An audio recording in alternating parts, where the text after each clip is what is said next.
O brasileiro já viu esse filme. Ruas vazias, lojas e restaurantes fechados, cadáveres empilhados nas calçadas. Coronavírus? Não. Gripe espanhola.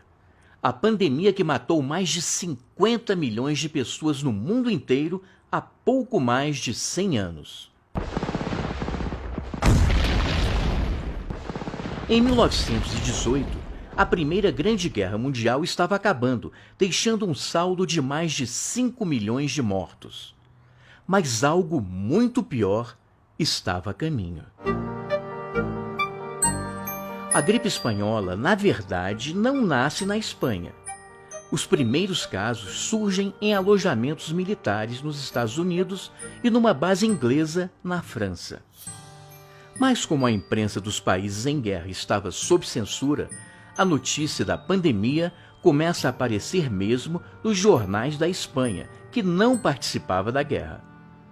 A gripe, causada pelo vírus influenza H1N1, se alastra rapidamente pelo mundo e em setembro de 1918 chega ao Brasil a bordo do navio inglês Demerara.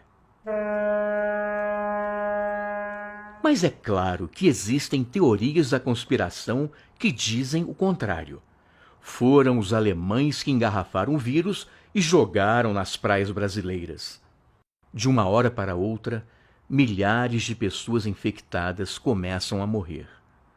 Carlos Seidel, uma espécie de ministro da saúde daquela época, não dá muita bola e diz que a espanhola é apenas uma gripezinha de caráter benigno. Ele não decreta quarentena e ainda propõe censurar a imprensa brasileira, que leva pânico à população. Mas são justamente os jornais que revelam o que está acontecendo aqui e no resto do mundo. Para vencer a pandemia, o remédio conhecido é isolamento e internação hospitalar. Como não há hospitais públicos no Brasil, o desespero é geral. As pessoas procuram as delegacias e as farmácias em busca de orientação. Vende-se de tudo.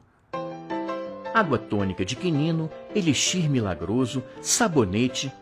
Quem não tem dinheiro faz uma mistura de cachaça, mel e limão que passa a ser conhecida como caipirinha.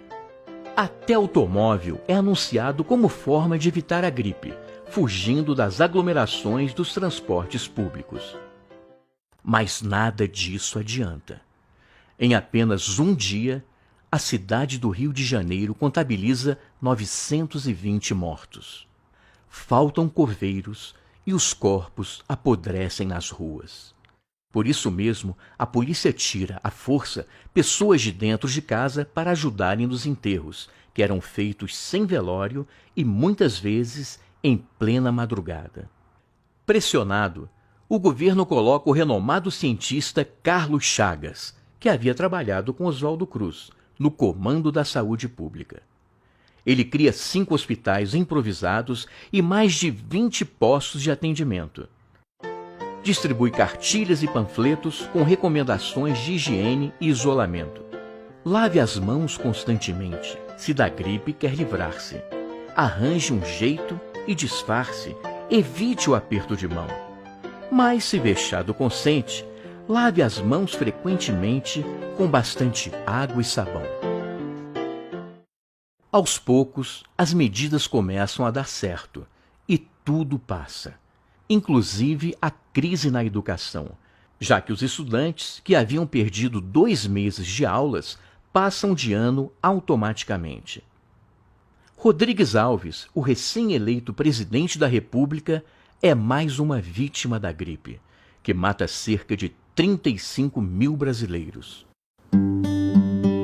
Só então, a saúde pública começa a ser levada a sério no Brasil, o que levaria à criação de um ministério em 1930.